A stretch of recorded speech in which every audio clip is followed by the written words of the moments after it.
Assalamualaikum warahmatullahi wabarakatuh. Perkenalkan, nama saya Suryani Mita Astuti, NIM 1914080042. Di sini saya akan mereview materi dari materi pertama yaitu sel. Oke, yang pertama yaitu pengertian sel sebagai unit terkecil yang mana sel adalah unit terkecil kehidupan layaknya atom yang menjadi unit terkecil suatu partikel dalam senyawa kimia. Sel memiliki kemampuan unik karena dapat menggandakan diri dengan cara membelah, artinya sel berasal dari sel yang sebelumnya. Pada makhluk hidup, unisel, sel adalah dirinya sendiri pada makhluk hidup multiseluler tersusun atas ribuan sampai miliaran sel. Sel itu ada sel hewan, sel tumbuhan, sel eukariotik, sel prokariotik, dan sel manusia. Setelah itu, pada Al-Quran juga ada dijelaskan, itu surah Al-Qiyamah ayat 3-4.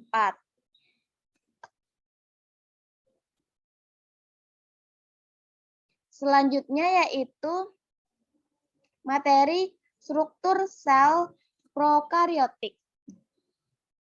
Yang mana sel prokariotik adalah bentuk kehidupan yang terkecil yang memiliki metabolisme dari variasi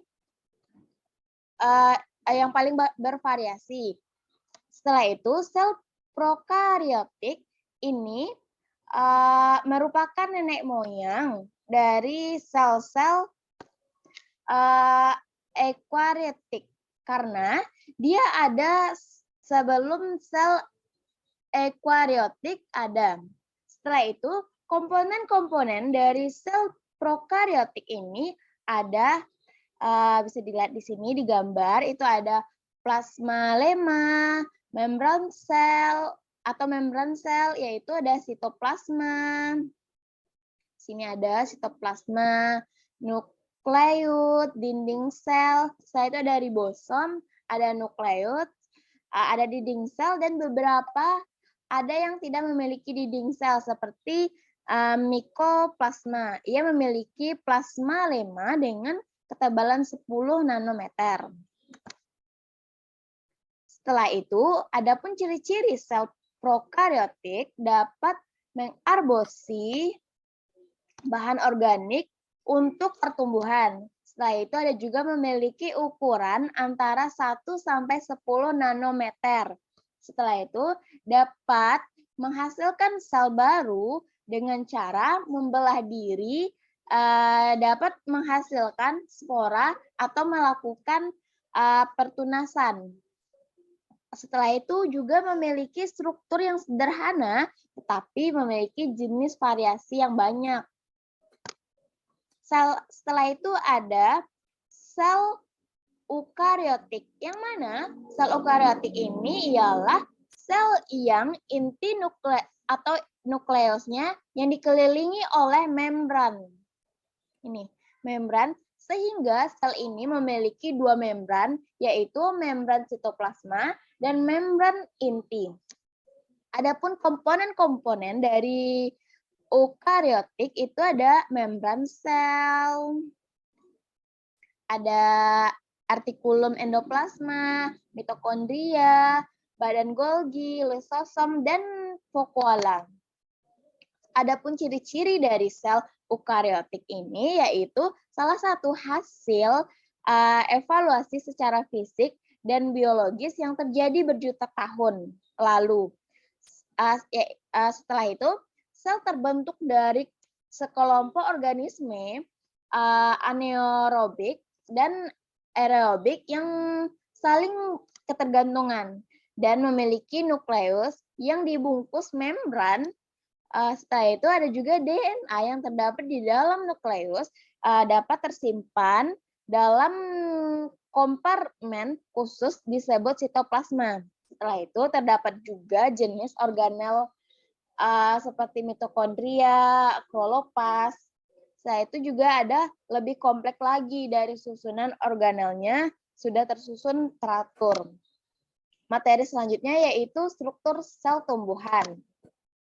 Yang mana pada struktur sel tumbuhan ini bagian-bagian dalam hampir sama dengan organel sel hewan.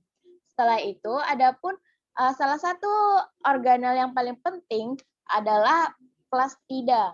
Jenis plastida yang sangat berperan bagi tumbuhan yaitu kloroplast, dan ada juga organel penting lainnya seperti dinding sel dan vakuola.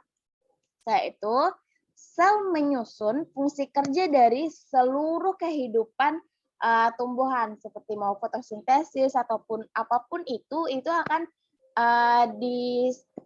akan disusun oleh sel. Tipe sel ini yaitu sel parenkim, sel kolenkim, dan sel sklerenkim.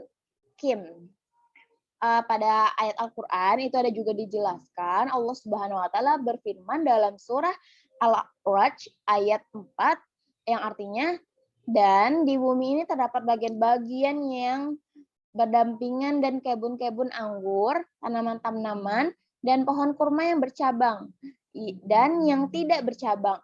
Diserami dengan air yang sama, kami melebihkan sebagian tanaman-tanaman itu di atas sebagian yang lain tentang rasanya. Sesungguhnya pada yang demikian itu terdapat tanda-tanda kebesaran Allah bagi kaum yang berpikir.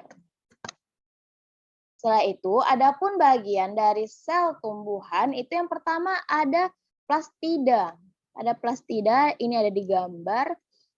Saya tunjukkan sini. Itu yang mana sangat berperan penting dalam proses fotosintesis. Memiliki kloroplast yang mengandung klorofil yang disebut dengan kloroplast, plastida yang mengandung pigmen seperti karotin, pikodanin, pikosantin, dan pikoeritrin. Setelah itu ada juga ukurannya itu 4 sampai 6 nanometer. Selanjutnya yaitu ada vakuola. Pada vakuola ini, sini di gambar juga ada vakuola ini. Vakuola ini besar dan terlihat jelas dan lebih tua. Setelah itu, vakuola pusat pada sel tumbuhan dikelilingi oleh tonoplasma yang berisi air, ini ya, berisi air, fenol, alkaloid, antosianin, dan protein. Selanjutnya ada membran sel. Membran sel ini di gambar ada, bisa dilihat.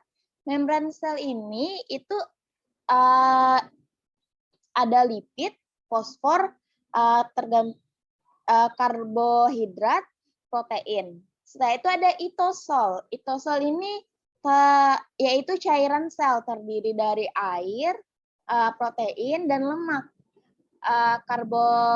Karbohidrat, zat-zat anorganik, enzim, vitamin, dan hormon.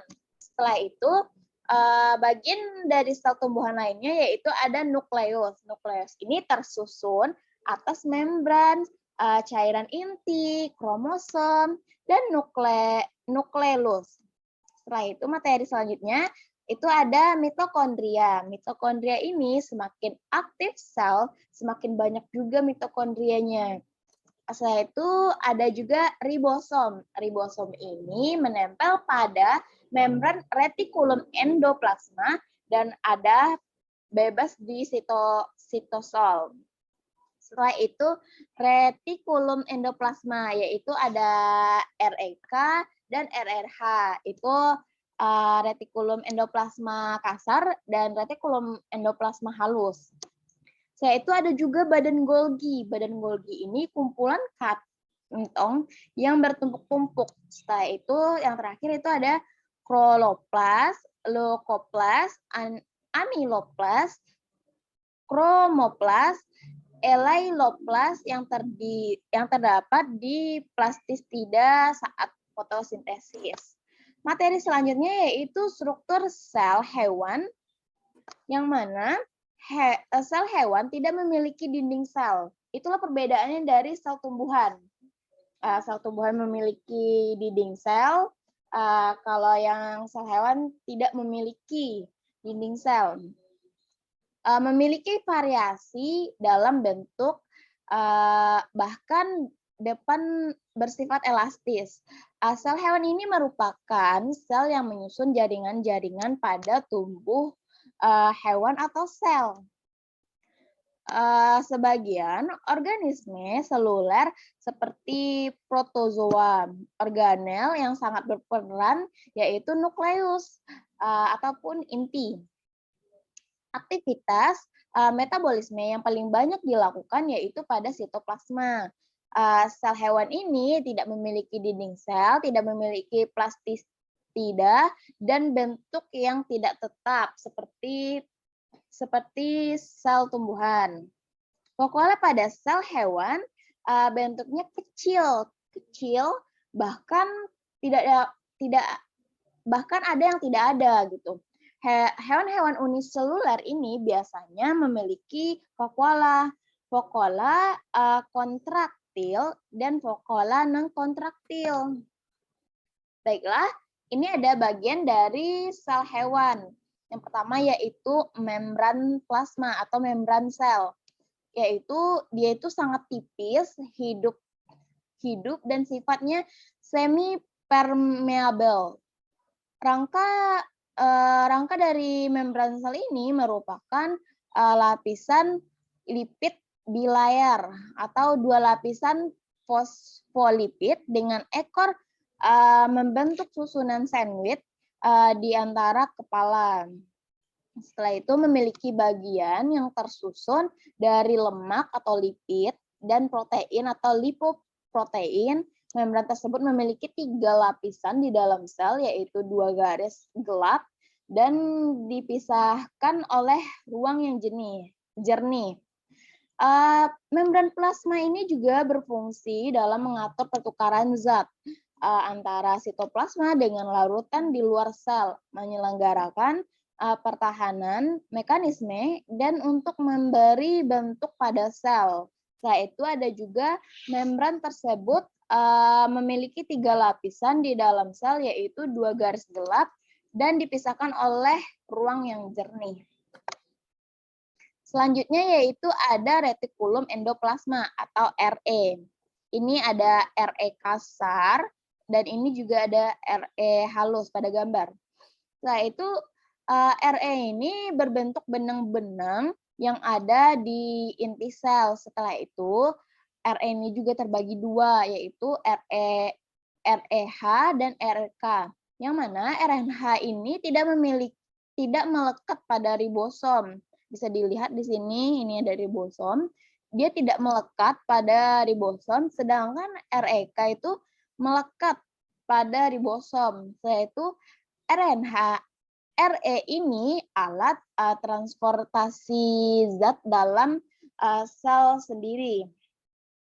Selanjutnya yaitu ada sitoplasma. Sitoplasma ini merupakan cairan matrik atau zat seperti gel yang berada dalam sel. Setelah itu tersusun atas partikel material air dan protein. Setelah itu dia juga berperan dalam membantu dan memeriksa segala sesuatu yang terjadi di dalam sel, kecuali nukleus. Setelah itu ada juga badan Golgi, sama dengan sel hewan dia juga punya badan Golgi yang berkaitan dengan fungsi ekskresi sel. Selanjutnya itu ada setrisol, yaitu struktur bentuk tabung yang bisa ditemukan pada sel eukariotik. Selanjutnya yaitu ada nukleus. Nukleus ini sangat penting tadi kan, yang merupakan salah satu organel yang berbeda di bagian pusat sel. Terdapat nukleoplasma, nukleus, sel laput inti, yaitu nukleus ini memiliki tanggung jawab dalam membentuk protein dengan menggunakan RNA. Juga nukleoplasma memiliki kandungan serat kromatin. Nukleus ini dibatasi oleh sepasang membran. Ini membran. Dan dia juga memiliki peran melindungi DNA. Setelah itu, membran nukleus memiliki 2 lipid bilayer. Selama pembelahan sel, protein ini sangat membantu sel dalam mewariskan DNA kepada keturunan. Selanjutnya yaitu bagian dalam sel hewan ini ada ribosom, tempat berlangsungnya sintesis protein. Setelah itu ada juga mitokondria, bisa dilihat ini mitokondria yang seperti gerigi, ini ada banyak ya mitokondrianya. Itu adalah organel paling besar yang menghasilkan energi dalam bentuk ATP. Selanjutnya itu ada lisosom, bisa dilihat di gambar, itu berupa kantong terikan di membran berisi kandungan enzim hidrolitik yang dipakai mengontrol pencernaan intraseluler dalam keadaan apapun. Yaitu ada juga mikrofilem. Itu terbentuk dari protein aktin dan myosin. Setelah itu ada juga peroksisom, yang mana dia adalah perubahan lemak menjadi karbohidrat. Setelah itu ada juga mikrotubulis, yang mana melindungi sel dan memberi bentuk sel. Materi selanjutnya yaitu struktur dan fungsi organ sel. Ini ada pada gambar, ini ada sel hewan, ini sel tumbuhan. Yang pertama yaitu membran plasma yang bersifat semi-permeabel, zat-zat tertentu saja yang dapat melewati membran plasma pada hidup dan sangat tipis, dan komposisi kimia membran plasma yaitu lapisan luar dan dalam berupa molekul protein, sedangkan bagian tengah itu molekul lemak. Fungsinya mengatur pertukaran zat antara isi sel dengan lingkungan sekitar, melindungi isi sel, mengatur keluar masuknya molekul-molekul sebagai reseptor atau penerima rangsangan dari luar. Itu selanjutnya itu ada strukturnya yaitu retikulum endoplasma. Kita balik lagi, RE itu adalah membran lipoprotein dan sitoplasma yang terletak antara membran inti dengan membran sitoplasma. Dengan adanya sistem endomembran ini, maka terbentuklah lumen yang merupakan terowongan yang menghubungkan nukleus dengan bagian luar sel. Tipe RE ini ada RE kasar, yaitu penampung protein yang dihasilkan ribosom, protein yang dihasilkan masuk ke dalam rongga RE, RE halus bila pada membran RE ini tidak ditempeli ribosom sehingga tampak halus. Sel-sel kelenjar mengandung lebih banyak RE dibandingkan sel-sel bukan kelenjar, yaitu fungsinya alat transportasi zat-zat yang diperlukan inti sel dari luar inti sel. Itu ada juga badan Golgi yang mana bentuknya berbentuk tumpukan kantong-kantong pipi yang sangat kompleks, dan pada bagian dalam kantong-kantong tersebut terdapat ruang kecil atau vakuola. Setelah itu fungsinya sebagai organ rekresi karena mengeluarkan zat yang masih dibutuhkan, yaitu berupa sekret dalam bentuk butiran getah, membentuk enzim yang belum aktif, dan juga membentuk glikoprotein. Selanjutnya yaitu ada lisosom. Lisosom ini berfungsi sebagai tempat pembuatan enzim-enzim pencernaan.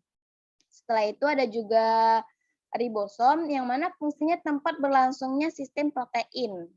Ada juga mitokondria yang mana itu fungsinya tempat respirasi atau oksidasi karbohidrat yang menghasilkan energi atau ATP. Setelah itu ada juga flagel dan silia, yaitu struktur flagel ini terdiri dari 2 fibril yang dikelilingi oleh 9 fibril yang terletak di sebelah luar, sedangkan fibril keluar dari granula basal. Dan secara kimia terdiri dari tubulin dan protein dinain dan ATP. Selanjutnya itu ada sentrosom, yang mana sebuah sentrosom ini terbentuk dari 9 set tabung, masing-masing set itu terdiri dari 3 buah mikrotubul yang berfungsi menggerakkan kromosom pada saat pembelahan dan organel sel yang dapat dilihat ketika sel mengadakan pembelahan. Setelah itu ada juga badan mikro, yang mana badan mikro ini itu perioksisom terdapat pada sel hewan dan tumbuhan berisi enzim, katales, dan oksidase, dan glioksisom yang hanya terdapat pada sel tumbuhan berisi semua atau sebagian enzim dari daur glioksiat di samping katalase dan oksidase.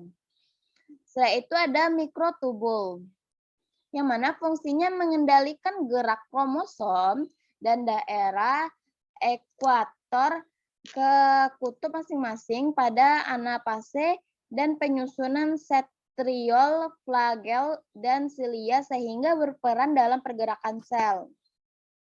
Selanjutnya yaitu ada nukleus. Nukleus ini itu ada membran inti. Membran inti ini terdiri dari 2 lapisan membran, dan pada daerah-daerah tertentu terdapat pori-pori yang berfungsi tempat keluar masuknya bahan kimia. Setelah itu ada juga nekloplasma dan kromosom, yang mana fungsi kromosom ini adalah mengandung material genetik yang berguna untuk mengontrol aktivitas hidup sel dan pewarisan sifat-sifat yang diturunkan. Setelah itu ada juga nukleolus, yaitu nukleolus ini mengandung RNA dan protein yang berfungsi untuk sintesis RNA ribosom. Selanjutnya itu ada badan mikro.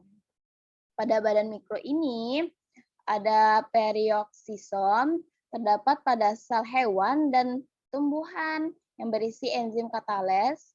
Setelah itu ada juga mikrofilamen yang berfungsi sebagai sitoskeleton dalam sel yang berperan dalam pembelahan sel.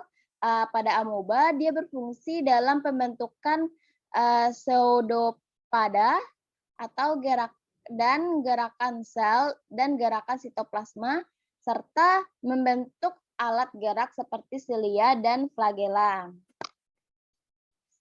Itulah presentasi dari saya. Mohon maaf jika ada kesalahan. Saya akhiri dengan Assalamualaikum warahmatullahi wabarakatuh.